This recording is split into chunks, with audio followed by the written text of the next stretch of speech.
Adventure in Pipeman on W4CY Radio.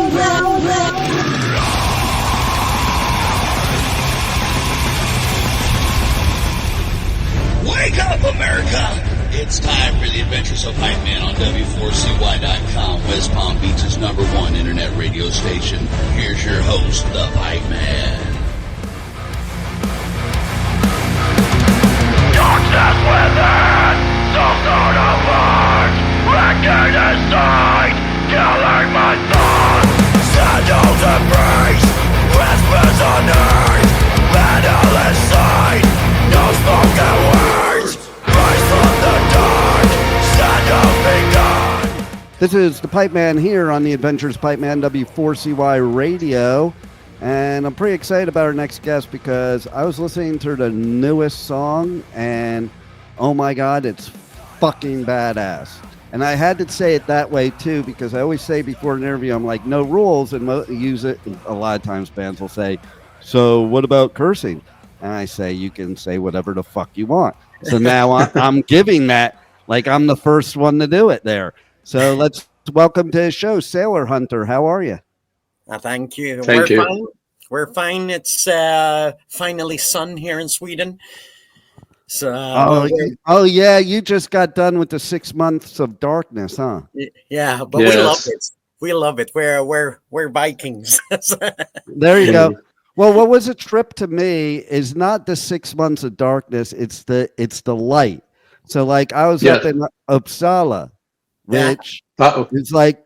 I remember it was so funny. I would watch the sun set and then like literally a half an hour later, watch it come up on the other side.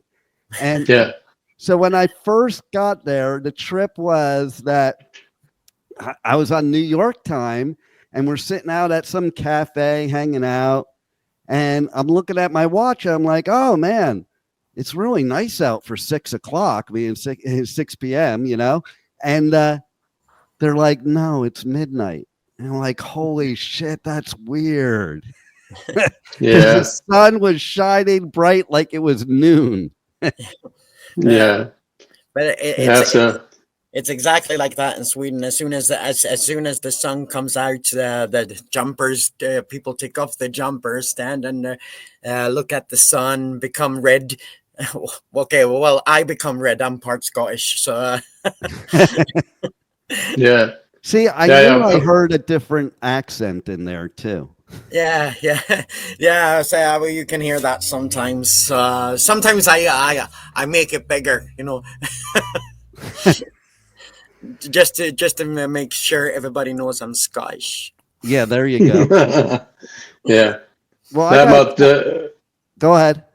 No, sorry. I was saying we have the luck that we live in South Sweden. So we don't have it like Uppsala that you just yes, it's always Sweden, you know, but it's not that stream like so north up there, you know. So because I was like, at one point I was like a half an hour from the North Pole, and I have a funny story about that we'll talk about during the interview. But also, I played hockey on Bondi fields in Gothenburg. All right. Oh, okay. So you were here, yes? Yeah, I've been all over. I've been all over the country. Awesome. What got me there the first time though was a wedding. One of my best bros, his brother got married in Sweden. It was one of those things like he went to do a semester in Sweden and never came back. You know, all right. And he fell in love. Yeah. Oh, and he met this Swedish girl. And like, so at the time I was married and my ex-wife was a big meat eater. And at the time I was a vegetarian. So at the wedding reception, this is how, I'll just say it. This is how naive Americans are that never travel. Okay. Because I busted my wife's chops because she was eating the meat. I'm like, oh man, is that good? She goes, yeah. I'm like, you're eating Rudolph. She's like, what? She's like, what are you talking about? I'm like, you're eating Rudolph the Red-Nosed Reindeer. That's reindeer meat you're eating. And, yeah. And exactly. she goes, get the fuck out of here. There's no such thing as reindeer. Like, because Americans that don't travel, they think it's just the Santa Claus movies that have reindeer. Yeah. And I'm like, hey, you know, Ing's parents are reindeer farmers, and we're near the North Pole. Duh. And a look of horror on her face when she realized it really was reindeer, just the way I put it, you know, like if it would have been just like, hey, yeah, I know there's reindeer and I'm eating reindeer meat, that's one thing. But the way I put it to her, she had this look of horror, like as she had it in her mouth. Yeah. That's awesome. Right? Yeah. So I got to tell you, I was listening to this song, and you know, I'm saying this because listeners that have never heard you guys might think the same thing. So I'm looking at your band name. I'm thinking about where you're from, and I'm thinking about like this power metal, but like 80s type power metal, like that. You know, it sounds like you're on a cruise more than in a mosh pit. And Right. And then, this is the first time I hear this.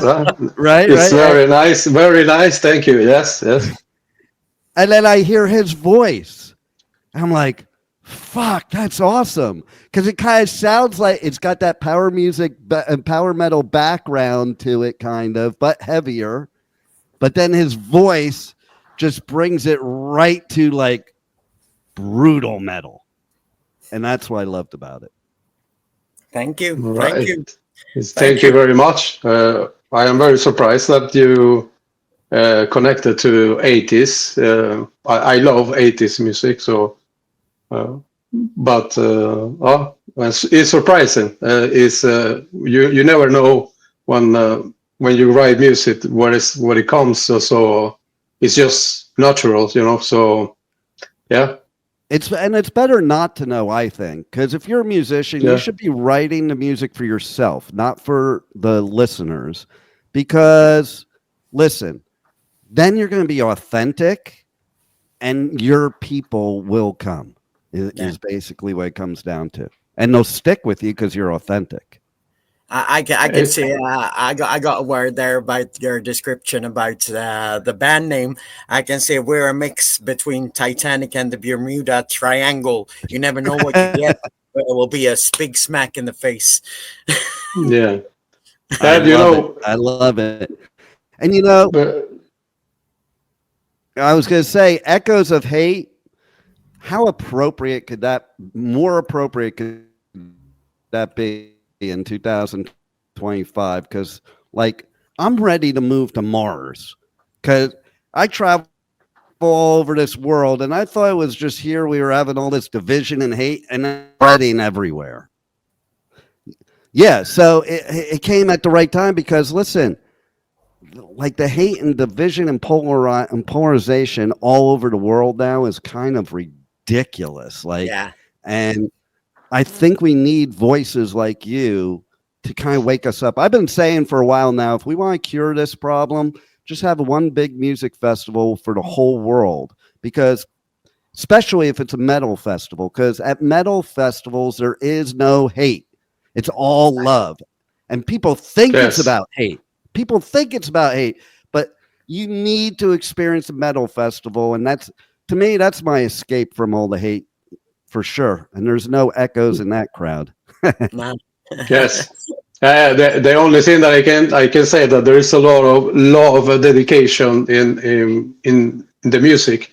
Every songwriter has it, and as well when we play live, when we are there, like audience also, you know, we experience love, you know. So it's something that having with my wife, she's not a metalhead, for example, but of course she lives with me and she's forced to be a metalhead. So sometimes she'll say, let's go, and I want to see a metal band.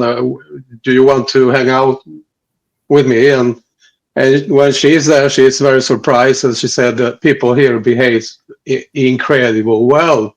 on this music is like hell, you know. But though then she had been showing more and more interest and respect about what's about this. So this is more as a I don't find the right word now. Well, it's like a big we're like a big family. Absolutely. Yeah, Absolutely. yeah. That it can be a right way to describe it. Yes, exactly. Yeah, and you know the thing is, to me, and people have never experienced it. I was just explaining this to my grandson actually, because I took him out to buy him a guitar, and we were playing different types of music. And I'm actually bringing him to a festival I'm doing a couple weeks called Welcome to Rockville. Yeah. And so I was playing from the band Knocked Loose. And I have to say, too, by the way, when I heard this song, it reminded me a little bit of Knocked Loose, too, with your voice. And like, I like your voice better than his, to be honest. Thank you. Okay. But hopefully he doesn't hear that when I have to go interview him at one of the festivals this year. But, you know, I was telling my grandson about the mosh pit because like he's going to be going into high school and his experience is he's never really seen it. And when I started describing to him, he's like, oh, that sounds scary. And but then I explained to him how it really works and how it's like the best therapy ever. And I told him that anytime I'm going through dark times in my life, I could go in the mosh pit and just leave it all there. Yeah. Yeah. Yes. It's like meditation. Yeah. Describes it very well. Exactly. Yes. Yes. It's much about dopamine. You know, you know, when you have the goosebumps, you say, is that it comes from the back of hair in your neck. Yep. And you know, when I hear a great melody or something that I listen to all kind of music. I love classic music for this part of Sailor Hunter, also all the arrangement. I do write on classic music because my background, I am Italian also. So we have in the family a lot of opera and classic music. So I have grew up with this music around me. But the combination, what I wanted to say is that it doesn't matter what music, you know. As long you deliver what you say is made with passion, you know, and it's meant to be for you as an artist, or you deliver to the people who understand it. There is that much people that, I mean, there will be always someone that is going to love it, or someone who is going to hate it. It doesn't matter. Absolutely, no matter what it is. That's we are humans. Yes, we are humans. Yes. Exactly. I would say with that you were talking about with the goosebumps as well, is that it's not only that you're a family and it's like you come to a festival, you go to a metal festival and you get the goosebumps. It's also therapy as well for especially for youngsters and for teenagers. That's our. I'm embarrassing to say this, but I actually work in a Catholic school, but I'm not religious. You need mosh pits more than anybody. That's why. I sure do. But I actually, once upon a time, I made heavy Catholic kids become death metal, and they were doing like Vatane and Vader and also Mayhem songs.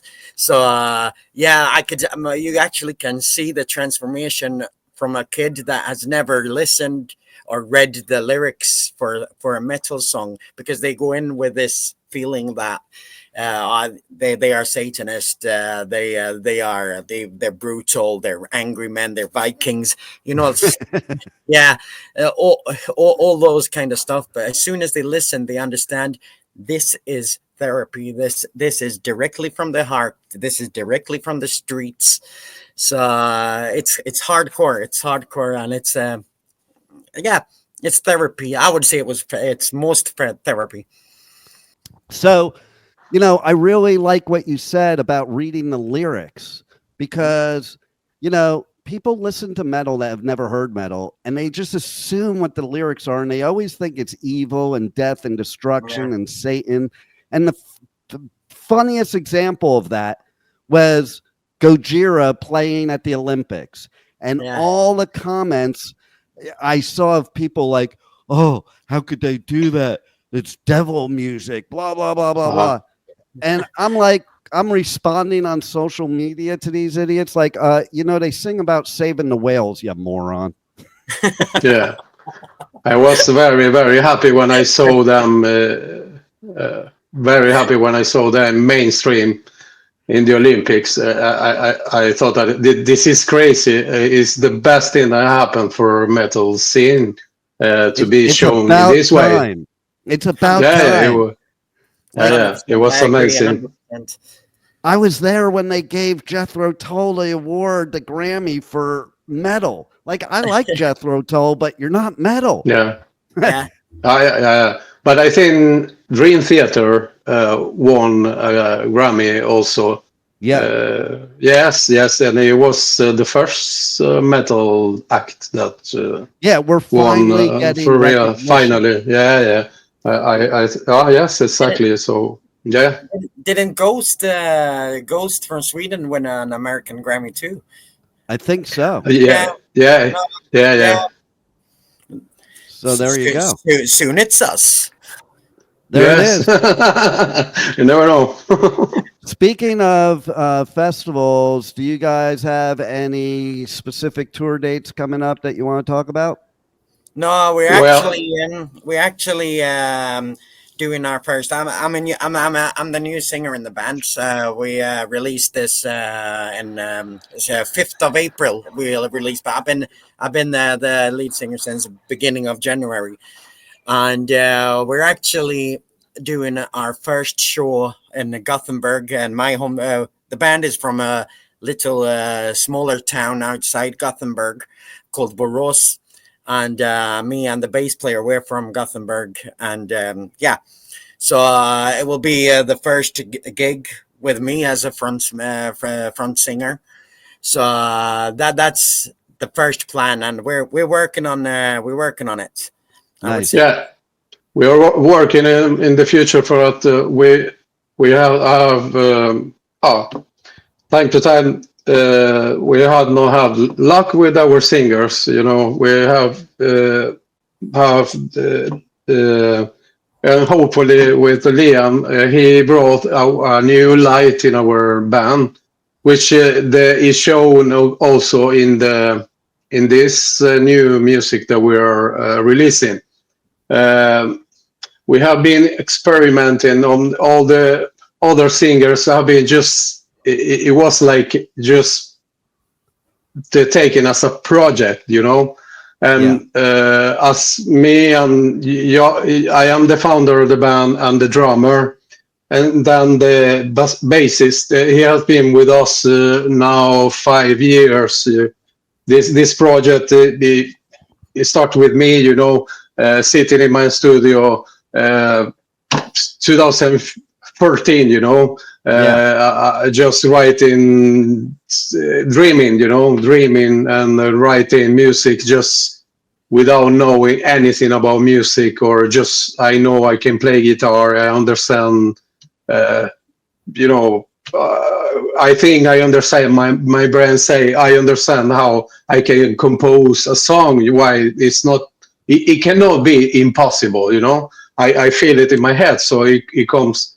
So I have been growing up like that, I think it has been good for us that we have been changing the singers, because we have been testing different levels of or styles, you know. We on the if you listen to our songs, they are so different because we have changed two singers before Liam.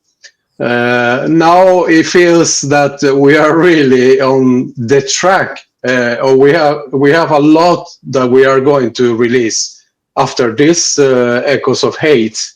So it's very exciting. Yes, and very I definitely exciting. think his voice fits your band. Yeah, you have to write. It's so important to find the right singer because there's like bands that I really like their music and I don't like their singer. And then there's other bands that I love the singer and then the music may not be the greatest in the world, but it's much better because of the singer. Exactly.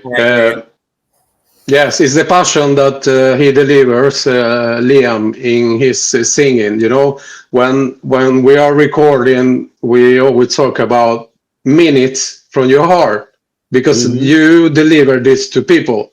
You know, other singer can be so technical that it becomes just boring. You transmit that in the recording, this frequency that you are delivering inside. Is something about, you know, being positive or negative, you know. So it's very natural from him doing what he's doing. So it's actually the reason like I was now back history now. I was actually 8 years old and I was standing in front of the mirror with my sister's comb. And I knew I was going to be a rock star. I was doing Backstreet Boys though. I was doing Backstreet Boys, but I was still metal because I still headbanged to the songs. So That's funny. The thing is, during my life when I was younger, and it was quite tough. It was quite tough. So I always wanted to be a voice to somebody, to all the kids. When I was a grown up, I was going to be the voice for the kids that on the Misfits. Well, it sounds cliche, but in this fact, it's true. So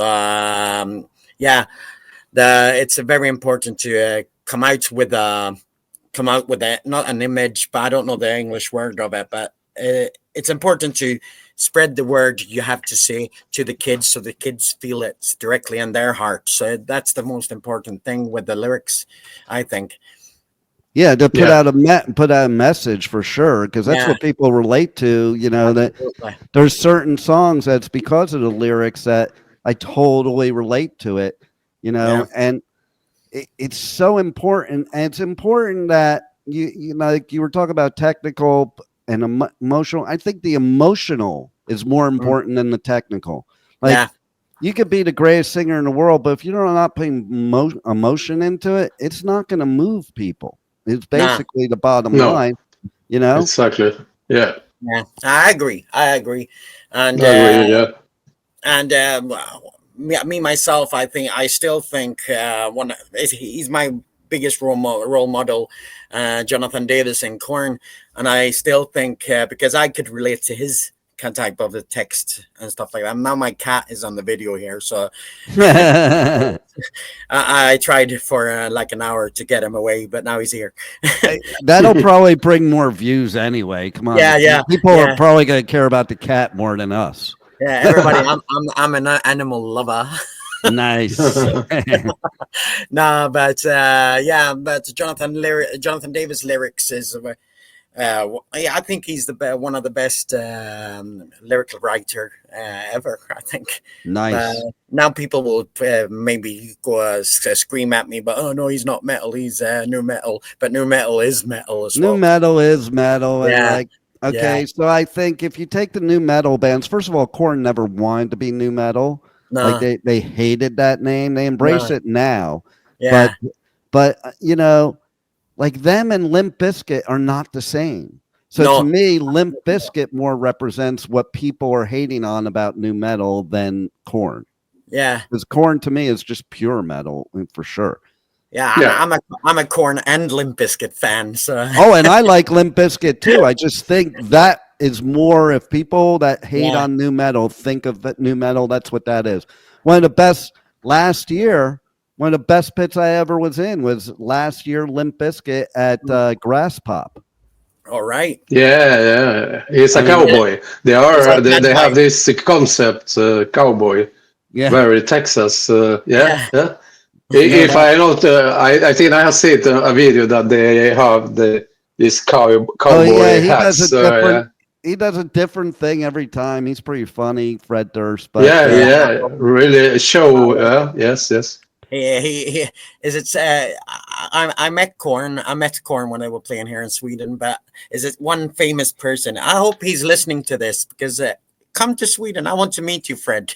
Come on. Right. Maybe you could go on a tour. It could be you guys and Limp Bizkit and Korn. Wow. Yeah. That's the thing with the thing why I got so stuck with Sailor Hunter is because I always loved new metal. I'm from the beginning. I'm new metal 100% and Sepultura, but original Sepultura. Yeah, exactly. Yes. Yeah, and the thing is, the thing I love with new metal is that so many genres can be together in one type of music. Yeah, and like hip hop, you got hip hop, you got dubstep, and you can just mix it in, and reggae with Skindred there as well. So and the thing with Sailor Hunter, why I think Alfonso here is genius, because as you can hear in all songs before I came in the band, as you can hear in all songs, it's not the same genre all the time. It's always something new, and it's something new it's like a story, because I still see it like this, like the past singers are the beginning of the story, and now the next chapter is the chapter that ends the whole story. It's the long Harry Potter era, you know. So it's kind of nice because I'm right now going through the set list to learn the songs, and I'm reading the lyrics, and I'm trying to think about it and learn it, and I realized that it is actually as a book, because it's many emotions, many types of anger, and musically it's fantastic. And that's why it clicked so hard, because when I came up to Borås, when you're from Gothenburg, you don't go up to Borås if it's no reason. Is the only city in Sweden where it rains the most. Really? It's a fact. It's a fact in all Sweden. Just Borås is the one during a year is what it is. It's like it's like a 360 days monsoon. So well, I live in Florida, so I'm kind of used to that too. Where our studio is, we joke about it that there's a black cloud over the town because it'll storm and hurricane and tornado over there and nowhere else. That's just there. That's kind of metal, going out in a storm and doing the mosh pit, you know. No doubt. We don't have that. We don't have those dangerous stuff in Sweden. We have ticks. That's our most dangerous animal is a tick. Yeah, right. And it's blind, and but you do have the cold weather that's pretty brutal. And I grew up in like New York, New Jersey area, but your level is a whole nother level of cold. It is pretty funny because in New Jersey, right by the airport, there's an IKEA. Yeah. And so the first time I went to Sweden, that first time I went, like I left Newark Airport, we're flying in the air, and I'm looking at the IKEA. And then when we got in, and we're seeing the IKEA near the airport in Sweden, I'm like, fuck, why are we back in Newark? I really for like a second there, I'm like, because it looks exactly the same. You know, the IKEA is now over here in America. They're modeled exactly like the Swedish one. Yeah. The difference is the meatballs. The meatballs are better in Sweden, though. I must say that. Well, I don't know too. Like I'm also like he was saying he's from Italy. I'm Italian. Yeah. And I don't know. It might Italian meatball opposed to Swedish meatball. We might have to run a poll. Yeah. Well, I can't say so much about food because I'm What do you Scottish. think? I'm, Do you I'm think Scot- the Italian meatball or the Swedish meatball is better? Do you asking to me that I am Italian? Yes. and I say Scottish meatballs, but we The don't have Italian meatballs are Are the we best. back? Scottish meatballs? Yeah, no, it was just a joke. Both Yeah, Swedish meatballs. I know because I never heard of Scottish. No, meatballs. we don't have any food culture in Scotland. So We don't. No, wait. There's they- something. What is it that we have over Haggis. here? Scottish eggs. That's what we have over here. Yeah. Scottish eggs. I was forced to eat that when I was little, and I still have nightmares. Echoes of, I wrote the lyrics to "Echoes of Hate" to the Scottish eggs. Yeah, I love it. That's great. Yes. All right. Well, why don't you tell everybody how they can reach out to you guys on socials, on the web, how they can check out the new music, all that good stuff. Yeah. You go, Liam. Yes. All right. You can check us out on Spotify if you type in Sailor Hunter. You'll find all the songs there. We just released a song called Echoes of Hate. That's my first one as a lead singer. Check that out and check the other songs out as well. As I said, it's like a book. And you can find us on Facebook. I think it's Sailor Hunter Band. And on Instagram, Sailor Hunter Band as well. And you'll find us there. Oh, yes. We have as well official sailorhunterofficial.com. Yeah. So yes, easy. And hopefully, if the right person is hearing this, we want to play at Rockville Festival, and yeah, we want to come to America. Yeah. All right. Well, yeah. So like next week, I'm going to Sonic Temple, then Welcome to Rockville, then Punk Rock Bowling in Vegas. Wow. And then I'm coming to your side of the world to do Download and Hellfest and All right. maybe All Resurrection right. Fest. Well, you should come to Sweden Rock. You should come to Sweden Rock. Oh, I'll have to check that out. That one I don't even know of yet. I can see. I've been to a couple of those festivals down in Europe. When it comes to Sweden Rock, it's you were talking about that in the beginning of the interview there because It's a family. Yeah, you have kids there. They come with the campers, and they said they live there for a week, and it's awesome. And the bands are great as well. So the food can be disgusting though, but it's awesome. The beer is good. The best food at festival is Hellfest. Is it? Hellfest in France. Yes. Because it has all the gourmet food there. And like in America, a lot of festivals, the Danny Wimmer festivals are great because they have good food. But the rest of the festivals, they have like shit food that you would get at the local carnival, like corn dogs and stuff like that. Yeah. Totally. But Hellfest, it's like they have all the gourmet French food. And then I really love Hellfest. And one other reason I loved it, because I was talking to this girl and she couldn't say much in English, but she did whisper in my ear that French girls love sex. So, all right. So I mean, I was sold. Like, what the best festival ever? Like, just that blunt about it. I love it. Is that why Steel Panther? Is that why Steel Panther is playing there every year? Probably. Yeah. All right. So by you the guys way, is my favorite band as well.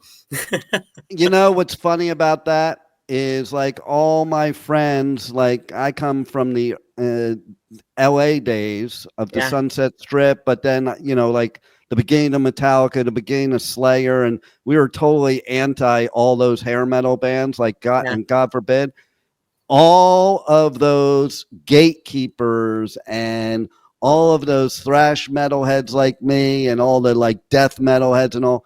Everybody loves Steel Panther. Yeah. Like everybody. You know, but when I do festivals, all the bands are out there. They're like, we gotta go check out Steel Panther. Yeah, it's like Poison. It's like Poison, right? It's similar, yeah. But none of them ever liked Poison. No, but now Bret Michaels is kind of cool.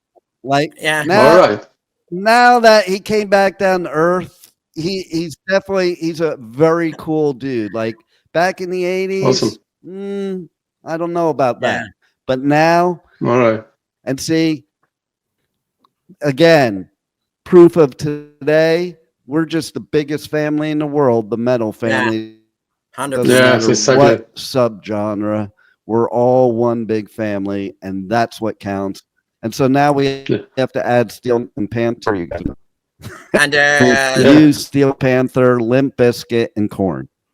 And now all the listeners will. All right, guys. Well, all the listeners will hear this now. That Sailor Hunter is on the radar now, and as the Pipeman said, we're a big family, and we are your new brothers. Just so you know. Yes. And we'll see you out there. Thank you. Well, thank you for giving us great music, and thanks for being on the Adventures of Pipeman. Thank you. Thank you very much. Thank you for having us. It's an honor. It's an honor. So honor. Thank you. Thank you for listening to the Adventures of Pipeman on W4CY Radio.